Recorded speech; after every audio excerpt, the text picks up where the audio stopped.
सभी विद्यार्थियों का स्वागत करता हूं केएस एजुकेशन पॉइंट के ऑनलाइन प्लेटफॉर्म पे। तो सभी भाई बहन आज के इस सेशन को शेयर करेंगे। आज के इस सेशन में हम करने वाले हैं यूपी बोर्ड के मैथ में पूछे गए पिछले सालों के सवालों को हम आज इस सेशन में करने वाले हैं। तो ऐसे भाई बहन जिन्होंने अभी तक हमारे यूट्यूब चैनल को सब्सक्राइब नहीं किया है तो प्लीज़ सब्सक्राइब करके बेल नोटिफिकेशन को ऑन कर ले, जिससे कि आने वाली सारी वीडियोस उनको मिल सके। तो आप यहाँ पे देख पा रहे हैं कि हमने यहाँ पे आपके लिए ढेर सारे सवाल लिए हैं जो 2016, 2017, 2018, 19, 20 में प्रीवियस ईयर के ये सभी सवाल हैं जो कि यूपी बोर्ड में पूछे गए हैं। तो आज इन सभी सवालों को हल करेंगे और देखेंगे कि एग्जाम में आपको किस तरीके से सवाल को हल करना है और एग्जाम में कैसे कैसे सवाल आते हैं। तो चलिए आज के इस सेशन को शुरू करते हैं।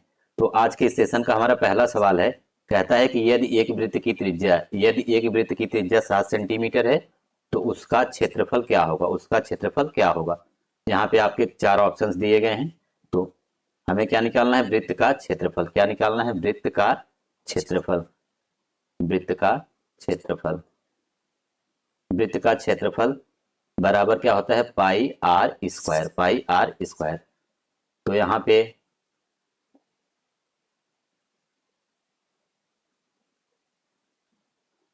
पे वृत्त का क्षेत्रफल क्या है, pi r square. Pi r square. तो यहाँ पे आर का मान आपको दिया है, आर क्या है, त्रिज्या। आर बराबर कितना है, 7 सेंटीमीटर। 7 सेंटीमीटर।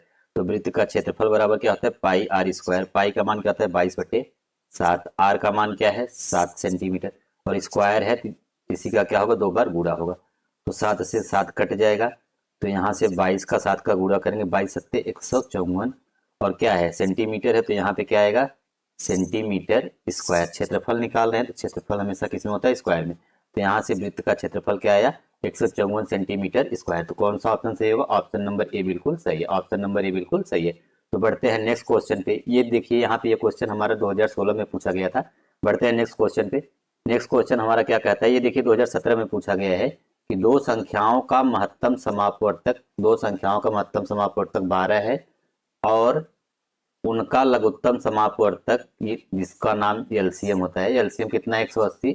यदि एक संख्या कितनी है, 36 है, तो दूसरी संख्या बताइए। तो यहाँ दूसरी संख्या हमको बताना है। तो जब भी इस तरीके के सवाल यूपी बोर्ड का फेवरेट सवाल होता है और हर साल पूछा जाता है, तो इस तरीके के सवालों को सॉल्व करने के लिए हमें एक फार्मूला पता होना चाहिए कि एलसीएम गुणे एचसीएफ। एलसीएम गुणे एचसीएफ बराबर पहली संख्या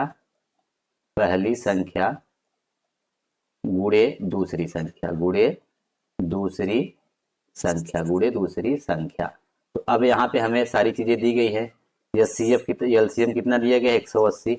एचसीएफ कितना दिया गया है, देखिए एलसीएम यहाँ पे दिया गया है 180। एचसीएफ कहाँ दिया गया है, यहाँ पे दिया गया है 12। तो यहाँ पे 12 रखेंगे। पहली संख्या 36 है और दूसरी संख्या हमें क्या करनी, निकालनी है। दूसरी संख्या क्या करनी है, निकालनी है। दूसरी संख्या।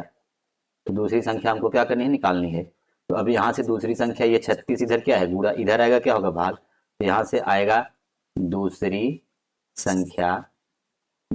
संख्या बराबर क्या आएगा, 180 गुणे 12 बटे क्या होगा, 36। 36 से काटेंगे 180 को तो कितनी बार, 5 बार। और 5 और 12 का गुणा करेंगे तो यहाँ से दूसरी संख्या हमारी आएगी। दूसरी संख्या कितनी आ गई, 12 पंजे 60। 12 पंजे 60। तो दूसरी संख्या कितनी आ गई, 60। तो यही हमारा कौन सा ऑप्शन है, ऑप्शन नंबर ए बिल्कुल सही है। तो ऑप्शन नंबर ए बिल्कुल सही है। तो इस तरीके के सवालों को इस तरीके से हम हल करेंगे तो हमें वहाँ यूपी बोर्ड एग्जाम वाले में पूरा का पूरा नंबर मिलेगा। तो बढ़ते हैं नेक्स्ट क्वेश्चन पे, जो कि है हमारा ये तीसरा सवाल। आज का तीसरा सवाल है और ये देखिए यहाँ पे 2018 में पूछा गया है। कह रहा है कि यदि एक समबाहु त्रिभुज की भुजा की लंबाई कितनी है, 10 सेंटीमीटर। यदि एक समबाहु त्रिभुज की भुजा की लंबाई कितनी है, 10 सेंटीमीटर, तो उसका क्षेत्रफल क्या होगा। तो यहाँ पे समबाहु त्रिभुज का क्षेत्रफल पूछा है और भुजा कितनी दी है, भुजा यहाँ पे दी गई है। भुजा कितनी है, 10 सेंटीमीटर। कितनी है, 10 सेंटीमीटर भुजा है। तो अब यहाँ पे हम आगे बढ़ते हैं। तो यहाँ लिखेंगे समबाहु त्रिभुज का क्षेत्रफल। यहाँ क्या लिखेंगे, समबाहु त्रिभुज का क्षेत्रफल। समबाहु त्रिभुज का क्षेत्रफल। समबाहु त्रिभुज का क्षेत्रफल क्या होता है, समबाहु त्रिभुज का क्षेत्रफल होता है करड़ी में 3/4 और भुजा घाते 2, भुजा घाते 2, यही इसका क्या होता है फार्मूला। तो अब इसी फार्मूला में मान रखेंगे 3/4, और भुजा कितनी है, भुजा 10 है, और उसका क्या करना है स्क्वायर।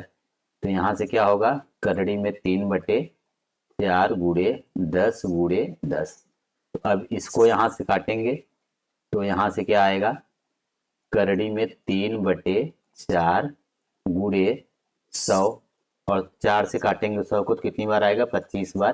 तो यहाँ से अगर हम आगे बढ़ेंगे तो समबाहु त्रिभुज का क्षेत्रफल क्या आएगा, करड़ी में 3 गुणे 25, या इसी को ऐसे लिखेंगे 25 करड़ी में 3, 25 करड़ी में 3, और लंबाई कितनी थी, 10 सेंटीमीटर थी, तो क्षेत्रफल निकाल रहे हैं तो क्या होगा, सेंटीमीटर स्क्वायर, सेंटीमीटर स्क्वायर। तो क्षेत्रफल समबाहु त्रिभुज का क्षेत्रफल कितना है, 25 करड़ी में 3 सेंटीमीटर स्क्वायर। कौन सा ऑप्शन है, ऑप्शन नंबर ए बिल्कुल सही है, ऑप्शन नंबर ए बिल्कुल सही है। बढ़ते हैं